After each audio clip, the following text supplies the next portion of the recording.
The morning air was crisp, a clear sign that winter was drawing near. Carla Jenkins stood at the threshold of Blackstone County Courthouse, the grand oak doors heavy with history and with a feeling of quiet resolve that settled in her chest. She adjusted her dark navy suit, a modest but sharp choice that suited the gravity of the day. The towering architecture of the courthouse loomed over her as she entered, its vintage plasterwork along the ceilings intricate yet cold, casting long shadows that seemed to stretch across the marble floors like a warning. Entering the courthouse today was a milestone for Carla, but it was not one she celebrated with fanfare. As the newly appointed Chief Justice of the Supreme Court, she knew that the honor of the title came with a weighty responsibility, and today, she would begin a quiet journey into the heart of the justice system. Carla had decided to forego the usual entourage that accompanied those of her rank. She didn't need the weight of an audience or the cameras trailing behind her. Instead, she chose to blend in with the crowd. A sea of attorneys, clerks, and clients navigating the marble halls in a hustle of business as usual. It was, in a way, her statement of purpose. Today, she would not step into the courtroom as a Chief Justice. Today, she would step into it as a citizen, a silent observer. She would see the system for what it truly was. She slipped into the back row of Judge Richard Patterson's courtroom, hoping to remain unnoticed. Patterson was a man known far and wide in Blackstone County for his steely presence and no-nonsense attitude. His courtroom was infamous for its rigid adherence to procedure, for a judge who valued rules above all else. Carla had heard the stories, the whispering rumors about how he conducted his trials, the cold, efficient way he delivered his judgments. His reputation, built over decades of sitting on the bench, had made him a force within the judiciary, an almost untouchable figure in local law. But Carla was no ordinary observer. She had heard the murmurs about his methods, the subtle, yet growing whispers that questioned his impartiality. That is what had brought her here today. She suspected there was more to Patterson's behavior than what met the eye, and she was determined to see it firsthand. As she sat quietly in the back, the room began to fill with chatter. The hum of voices buzzed through the room as the court prepared for the day's proceedings. Judge Patterson strode in, his white hair meticulously combed, his dark robes flowing behind him like a curtain of authority. He didn't need to say a word for the room to go silent. His very presence commanded it. Carla noted the way his sharp eyes scanned the courtroom, briefly pausing as they fell upon her. There was something in his gaze, something calculating, as though her unassuming position among the crowd didn't quite fit the image he expected. "Young lady," Patterson's voice broke the silence, booming across the room with a crisp authority that reverberated off the walls. "I hope you understand this is a courtroom, not a stage for theatrics." Heads turned towards Carla, their eyes searching her, judging her, waiting for her to flinch. But Carla remained composed, her expression calm and unwavering. She wasn't here to make a scene. She wasn't here to play by his rules. But she responded nonetheless, her voice steady and respectful. "I'm well aware, Your Honor. Thank you for your concern." Patterson scoffed, dismissing her with a wave of his hand. His eyes narrowed as he returned to the business at hand, but the dismissiveness lingered in the air, an invisible weight that hung in the room. Carla's curiosity, however, had only deepened. She sat quietly as the first case began, her mind racing. The accused was a black man, charged with petty theft, his face etched with fear and confusion. As the prosecution presented their case, Carla couldn't help but notice how quickly the judge dismissed the defendant's pleas of innocence. No attention was given to the possibility of racial bias, no acknowledgement of the broader social implications that might be at play. Instead, Patterson's attention was laser-focused on the minutiae, the facts of the case, the stolen items, the police reports, the technicalities of the law. The defense attorney, in contrast, struggled to have his concerns heard. He attempted to raise the issue of police bias, to suggest that the man before them had been unfairly targeted, but Patterson's irritation was immediate. "We're not here to discuss sociology," the judge snapped, his voice rising with impatience. "Stick to the facts." Carla felt a twinge of unease. It wasn't that she didn't believe in the importance of facts. They were the bedrock of the justice system. But the law was more than just facts. It was about fairness. It was about understanding the humanity behind each case. And in this courtroom, Carla sensed something troubling. A lack of empathy, a refusal to acknowledge the real-world forces at play. The case proceeded, and as the prosecution was allowed leniency and space to argue, the defense attorney was scrutinized, his every word dissected, his arguments dismissed as though they were nothing more than distractions. Carla took note of it all, her mind whirring with questions. Was this simply a matter of the law being applied as it should, or was there something more, something darker, at play? By the end of the case, Judge Patterson had handed down the harshest sentence possible for the crime. A punishment meant to maintain order, to send a message. It was a sentence that didn't acknowledge the possibility of personal bias, nor did it take into account the broader issues of race and inequality that might have shaped the events. It was a ruling based purely on the black and white nature of the law, with no consideration for the shades of gray that made each human being and their story unique. As the session adjourned, Carla stayed seated in the back row, her mind heavy with thoughts. She knew that she couldn't let this go unnoticed. The system she had sworn to uphold demanded more than cold legalism. It demanded justice, fairness, and humanity. She knew, in that moment, that she would need to act. But how? The courtroom was empty, save for Carla, who stood quietly in the hallway, her back pressed against the cool marble of the wall. The sound of shoes clicking against the floor echoed as attorneys and staff shuffled past, oblivious to her presence. Her mind, however, was far from empty. She replayed the day's events over and over, each scene unfolding with sharper clarity than before. The case, the sentencing, the quiet indifference of Judge Patterson, it all weighed on her heavily. She knew something had to change. The justice system she had sworn to uphold was not simply a series of laws and rules. It was a living, breathing entity, a reflection of the values it espoused. And right now, it was failing. Carla's thoughts were interrupted by the soft shuffle of footsteps behind her. She turned to find Judge Patterson himself, adjusting the folds of his robes as he prepared to leave for the day. His presence was imposing, but Carla had no fear of him. Not now.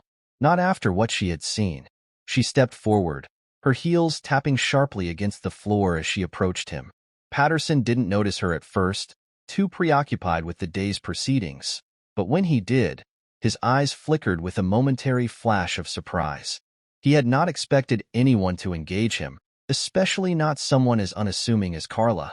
"Your Honor," she began, her voice calm but firm.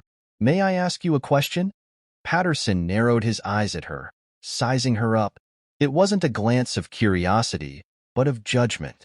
He had already sized her up in the courtroom, and now, as she stood before him, he took in her calm demeanor, her composed expression, and her lack of the expected entourage.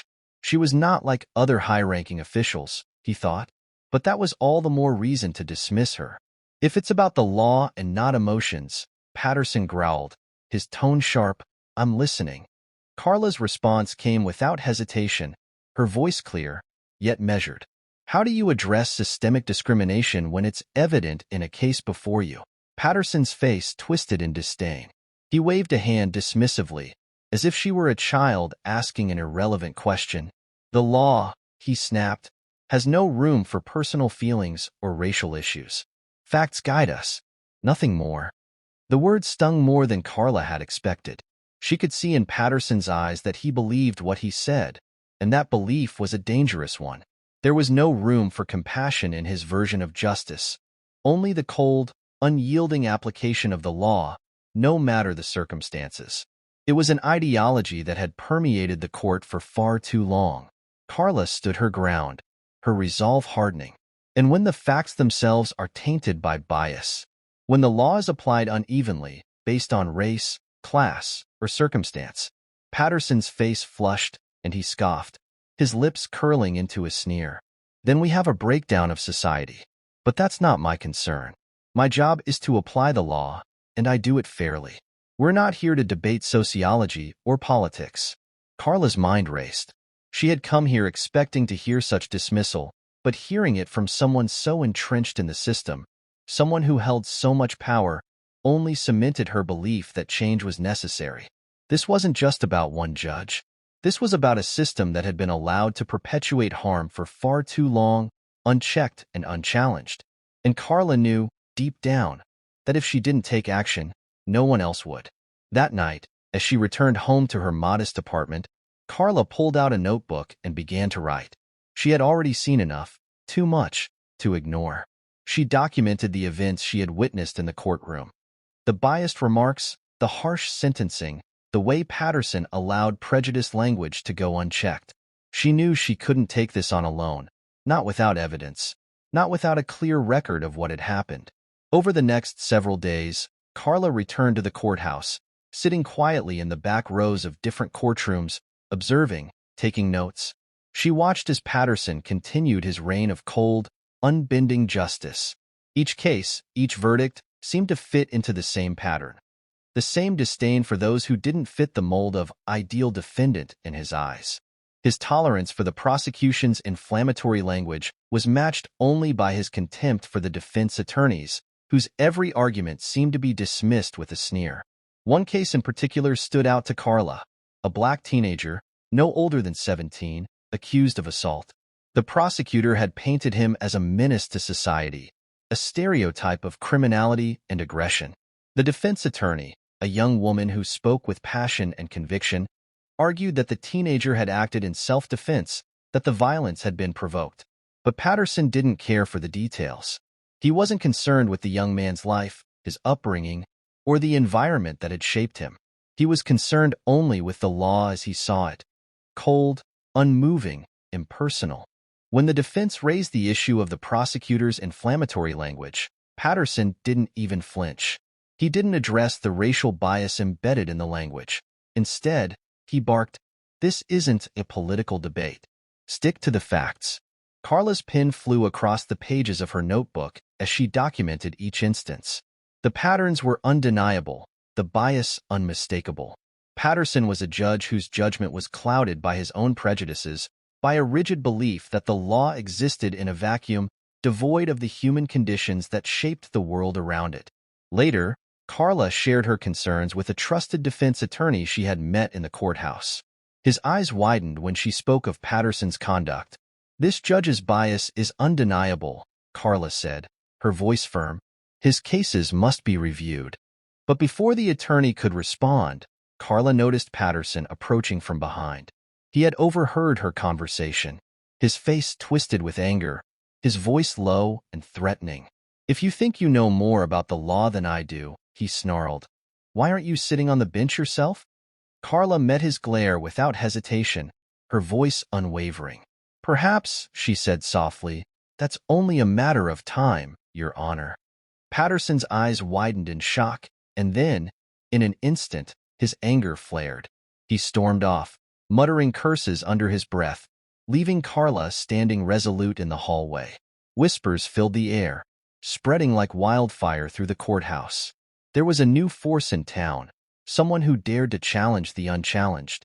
The courthouse, which had once felt like a place of rigid order, now felt like a powder keg ready to explode. Carla knew she was on the brink of something monumental. The courthouse buzzed with anticipation as word spread of Carla Jenkins' unexpected challenge to Judge Patterson. It wasn't just the legal community that was watching. The public had taken notice too. The media had caught wind of the Chief Justice's quiet investigation, her documentation of judicial bias, and her upcoming confrontation with the veteran judge. News outlets were filled with speculations about the future of both the judge and the justice system itself. Carla, however, was calm. She had always been focused, but now, as the eyes of the city were on her, she was more determined than ever. This was no longer just a personal mission, it was a movement.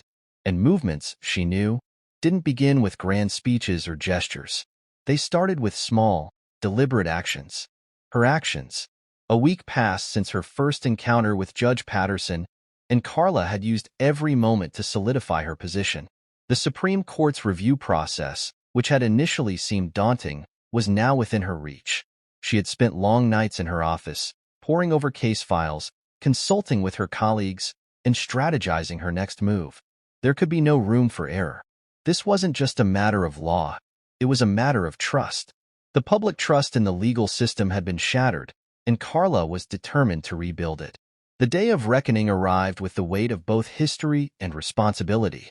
Carla stood outside the courthouse, the crisp morning air biting at her face as she adjusted the folds of her robe. The heavy oak doors that had once felt imposing now seemed like the entrance to a battleground. Inside, the room was already packed with reporters, attorneys, and court staff, all whispering among themselves, eagerly awaiting the arrival of the Chief Justice. As she entered, the murmurs died down. Carla walked through the long hallway, her steps purposeful, each one echoing like a drumbeat in her chest. Today was the day she would confront the man whose actions had long been allowed to stand unchecked. Today was the day the truth would be laid bare. Carla stepped into Judge Patterson's courtroom, the silence thick and palpable. Every eye was on her, from the stenographer at the front of the room to the courtroom deputies by the door. Even the judge himself seemed caught off guard as he looked up from the case file he had been reviewing. Carla stood tall in her dark robe, her posture unwavering as she made her way to the bench. Judge Patterson, his face unreadable, watched her every step. His eyes were narrow, as though trying to discern her intentions. When she reached the bench, she stopped and faced him directly. "Judge Patterson," Carla began, her voice unwavering, yet measured. "I am Carla Jenkins, Chief Justice of the Supreme Court of Blackstone County." The words hit the room like a thunderclap. The collective gasp that followed was palpable. No one had expected this. No one had expected Carla to make her move so decisively, to confront the issue so head-on. Patterson, his face flushing with anger and confusion, stared at her, his jaw tightening. Carla paused for a moment, letting the weight of her words settle before continuing. "Over the past week, I have observed your courtroom. Your conduct, your treatment of both defense and prosecution, raises serious concerns about your ability to remain impartial and fair in your judgments. These concerns are not only about your adherence to the law, but also about the fundamental principles of justice." Judge Patterson's eyes flickered with disbelief. He opened his mouth to respond, but Carla raised her hand, silencing him. "Your Honor, you have allowed prosecutors to use prejudicial language, which has no place in a courtroom. You have ignored the racial disparities that exist in the cases before you, and you have imposed sentences that fail to consider the full context of the defendant's actions. These actions undermine the integrity of our justice system," she continued, her voice firm but not angry, steady but resolute. The room was still. The tension in the air was thick, almost suffocating. Every pair of eyes in the room was focused on Carla, and Patterson, who had once been a figure of undeniable authority, was now visibly rattled. His mouth opened and closed as he attempted to formulate a response, but the words caught in his throat. "I have ordered a review of your recent cases," Carla said, her tone now commanding, "and effective immediately. I am launching an investigation into your conduct. You will be held accountable for your actions, and the public will know the truth. The justice system must serve all people equally, regardless of race, class, or background." The silence that followed her proclamation was deafening. The courtroom deputies exchanged nervous glances. Reporters' cameras clicked rapidly, capturing the moment for posterity. For a few moments, it seemed as though time had slowed, as if the universe itself was waiting for Patterson's response. Finally, the judge opened his mouth, his voice barely a whisper. You can't do this," he stammered, his hands trembling slightly as he adjusted his robes. Carla's gaze remained fixed on him. "The law does not protect you when your actions violate the very principles it was built upon, Judge Patterson. No one is above accountability." She turned to face the courtroom, the eyes of the city upon her, and continued, "This investigation will go forward, and I will ensure that the people of this county are provided with a fair and just system. If we are to restore trust in the law, we must confront the biases that have allowed injustice to thrive." Carla could feel the weight of the moment pressing against her, but she did not falter. This was the defining moment of her career, the moment where she would either be remembered as a bystander or as the person who took action when it mattered most. She chose the latter. As the session adjourned, Carla left the courtroom with a sense of quiet accomplishment, but also of keen awareness. The road ahead would not be easy. Patterson was just one judge. but he represented a far larger issue, an issue that had festered within the system for years, unchecked. It would take time to undo the damage, to right the wrongs that had been allowed to continue under the guise of impartiality. Later that day, Carla met with the mother of the young black woman who had been unjustly sentenced. The woman, whose daughter had been forced to work off her fine through community service, hugged Carla tightly, her eyes filled with gratitude and hope. "Thank you," the woman whispered, tears streaming down her face. "You've given us hope again. Maybe the system can change." Carla nodded, offering the woman a warm smile. "It's not over yet, but we're making progress. We're fighting for fairness, for equality, for a justice system that serves everyone." As Carla walked out of the courthouse that evening, she knew that her journey had only just begun. The work ahead would be long, arduous, and filled with challenges, but she was no longer just an observer. She was a participant, a leader, and she would not rest until the system that had failed so many would be held to account. And so, with a renewed sense of purpose and the weight of her responsibility firmly on her shoulders, Carla Jenkins moved forward. The fight for justice had only just begun.